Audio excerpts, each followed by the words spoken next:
दोस्तों, आप सभी का स्वागत है हमारे YouTube चैनल प्रभु की ओर में। आज हम आप लोगों के लिए अति महत्वपूर्ण एक प्रश्न लेके आए हैं कि माला जाप करने की और धारण करने की मालाएं कैसी होनी चाहिए।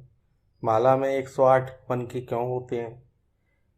हिंदू पौराणिक शास्त्रों के अनुसार हम मंत्र जप के लिए जिस माला का उपयोग करते हैं उसमें दानों की संख्या 108 होती है। शास्त्रों में 108 संख्या का अत्यधिक महत्व है। इसके पीछे कई धार्मिक, ज्योतिष और वैज्ञानिक मान्यताएं हैं कि माला में 108 ही दाने क्यों होते हैं। जाप करने के लिए हमारे पास में कई तरह की मालाएं होती हैं, जैसे रुद्राक्ष की माला, तुलसी माला, स्फटिक की माला, मोती या नवों से बनी हुई मालाएं। सर्वश्रेष्ठ माला रुद्राक्ष की माला मानी जाती है। रुद्राक्ष को महादेव का प्रतीक माना गया है। रुद्राक्ष में सूक्ष्म कीटाणुओं का नाश करने की शक्ति भी होती है और रुद्राक्ष वातावरण में मौजूद सकारात्मक ऊर्जा को ग्रहण करके साधक के शरीर में पहुंचा देता है। साधु संत इस उपाय को अपनाते रहे हैं। भगवान की पूजा के लिए कुश का आसन बहुत जरूरी है। उसके बाद दान पुण्य जरूरी है। जब भी मंत्र जप करें, माला का उपयोग अवश्य करना चाहिए। माला के बिना संख्याहीन किए गए मंत्र जप का भी पूर्ण फल प्राप्त नहीं होता है। जिस माला का उपयोग कर रहे हैं उस माला में ध्यान रखें कि मन के समुचित होने चाहिए, मतलब पूर्ण होने चाहिए। अगर कोई मन का टूट गया तो माला में वो मन का डालकर तभी जाप किया जा सकता है। हर एक दो मोतियों के बीच में, दो मनकों के बीच में गांठ लगी हुई होनी चाहिए। जहाँ से माला शुरू होती है उसे सुमेरु कहते हैं। सुमेरु को लांघना नहीं चाहिए, मतलब एक तरफ से माला के 108 मनकों का जाप करें, उसके बाद सुमेरु को माथे से लगाएं और फिर पलट के दोबारा 108 मनकों का जाप करें। इस प्रकार जाप करना। शास्त्रों के अनुसार एक पूर्ण रूप से स्वस्थ व्यक्ति दिन भर में जितनी बार सांस लेता है, व्यक्ति के सांस से ही माला के दानों की संख्या 108 का संबंध है। सामान्यतः 24 घंटे में एक व्यक्ति करीब 21600 बार सांस लेता है। दिन के 24 घंटों में से 12 घंटे दैनिक कार्यों में व्यतीत हो जाते हैं और शेष 12 घंटों में व्यक्ति सांस लेता है 108 गुणा 100 बार। शास्त्रों के अनुसार व्यक्ति को हर सांस पर यानी पूजन के लिए निर्धारित समय 12 घंटे में 108 गुणा 100 बार ईश्वर का ध्यान करना चाहिए, लेकिन यह संभव नहीं हो सकता। इसलिए 108 गुणा 100 बार सांस लेने की संख्या से अंतिम 2 शून्य हटाकर जप के लिए 108 संख्या निर्धारित की गई है। इसी संख्या के आधार पर जप की माला में 108 दाने होते हैं। वैज्ञानिक महत्व। वैज्ञानिकों के अनुसार माला के 108 दाने और सूर्य की कलाओं का गहरा संबंध है। एक वर्ष में सूर्य 2,16,000 कलाएं बदलता है और वर्ष में 2 बार अपनी स्थिति में बदलाव करता है। 6 माह उत्तरायण रहता है और 6 माह दक्षिणायन। अतः सूर्य 6 माह की एक स्थिति में 108 गुणा 1000 बार कलाएं बदलता है। इसी संख्या 108 गुणा 1000 से अंतिम 3 शून्य हटाकर माला के 108 मोती निर्धारित किए गए हैं। माला का एक एक दाना सूर्य की एक एक कला का प्रतीक है। सूर्य ही व्यक्ति को तेजस्वी बनाता है। सूर्य ही एकमात्र साक्षात दिखने वाले देवता हैं।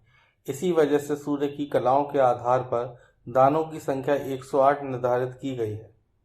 माला के दानों की संख्या 108 संपूर्ण ब्रह्मांड का प्रतिनिधित्व करती है। ज्योतिष के अनुसार संपूर्ण ब्रह्मांड को 12 भागों, 12 राशियों में विभाजित किया गया है। इन 12 भागों या राशियों के नाम मेष, वृषभ, मिथुन, कर्क, सिंह, कन्या, तुला, वृश्चिक, धनु, मकर, कुंभ और मीन है। इन राशियों में 9 ग्रह सूर्य, चंद्र, मंगल, बुध, गुरु, शुक्र, शनि, राहु और केतु विचरण करते हैं। अतः विचरण ग्रहों की संख्या 9 का गुणा 12 राशियों की संख्या में किया जाए तो 108 प्राप्त हो जाता है। ज्योतिष के अनुसार इसी संख्या के आधार पर जप की माला में 108 दाने होते हैं। शास्त्रों के अनुसार और ऋषि वरों के अनुसार एक अन्य मान्यता है। माला में 108 दाने रखने के पीछे ज्योतिषीय कारण बताया है। शास्त्रों के अनुसार कुल 27 नक्षत्र बताए गए हैं। हर नक्षत्र के 4 चरण होते हैं और 27 नक्षत्रों के कुल चरण 108 ही होते हैं। माला का एक एक दाना नक्षत्र के एक एक चरण का प्रतिनिधित्व करता है। अर्थात अगर 27 नक्षत्रों में आपका ग्रह चाहे किसी भी नक्षत्र में हो, आप अपने हर एक नक्षत्र में अपने ग्रह की चाल को अच्छा या बुरा उस माला के जाप के अनुसार तय कर सकते हैं। मंत्र जप की माला में सबसे ऊपर एक बड़ा दाना होता है जो कि सुमेरु कहलाता है। सुमेरु से ही जप की संख्या प्रारंभ होती है और यहीं पर खत्म भी। जब जप का एक चक्र पूर्ण होकर सुमेरु दाने पर पहुंच जाता है तब माला को पलटा दिया जाता है। सुमेरु को कभी भी लांघना नहीं चाहिए। जब भी मंत्र जप पूर्ण हो तो सुमेरु को माथे पर लगाकर नमन करना चाहिए। इससे जप का पूर्ण फल प्राप्त होता है। माला को बाजार से लाकर एकदम धारण नहीं करना चाहिए, ना ही जाप करना चाहिए। सबसे पहले माला की प्रतिष्ठा करनी चाहिए। प्रतिष्ठा करने से पहले माला को गंगा जल से स्नान कराना चाहिए और शुद्ध करके भगवान के चरणों में माला को रखकर प्रार्थना करनी चाहिए कि हे प्रभु, हमारी इस माला पे किए गए जाप को आप स्वीकार करें और इस जाप के द्वारा मिलने वाले फल को हमें दें। कहते हैं कि बिना मंत्र जाप माला के किए वह जाप आसुरी हो जाता है। अर्थात कि अगर आप मंत्र का जाप माला पे नहीं कर रहे हैं तो वह आपको न लगकर उसका पुण्य फल असुरों को प्राप्त हो जाएगा। जिस प्रकार व्यक्ति खाना खाता है और खाना खाते में कुछ दाने मुंह तक आते आते गिर जाते हैं और उन दानों को आप बाद में चींटियों को, पशुओं को या पक्षियों को डाल देते हैं, उन्हीं दानों से अपना भरण पोषण करते हैं असुर, दैत्य, प्रेत, आत्माएं। इसलिए यदि आप जाप को विधिवत तरीके से भगवान को समर्पित करके माला पे करेंगे तो वह जाप का फल इन्हें नहीं मिल पाएगा और ये भूखे और असहाय रह जाएंगे और इनकी शक्तियाँ कमज़ोर पड़ जाएंगी। फिर यह जब कमज़ोर हो जाएंगे तो आप लोगों के पास से चले जाएंगे और आपको प्रभु का आलिंगन प्राप्त हो। जब आप अपने दैनिक जीवन के सभी कार्य वेद बताए तरीकों से करेंगे तो उनके द्वारा मिलने वाला सुफल आपको प्राप्त होगा। आसुरी शक्तियों को कोई भी फल प्राप्त नहीं हो पाएगा, जिससे उनको बल प्राप्त नहीं होगा और वह कमज़ोर हो जाएंगे और आप सबको छोड़कर चले जाएंगे। इससे आपका जीवन सुखमय हो जाएगा। जब माला पर ही करना चाहिए, लेकिन प्रभु का स्मरण आप चाहें तो मन में कर सकते हैं। यदि आप कहीं पर ऐसे स्थान पर हैं जहाँ पर आपकी माला आपके पास में नहीं है या फिर टूट गई है तो आप कर विन्यास द्वारा, अपनी करमाला द्वारा भी जाप कर सकते हैं।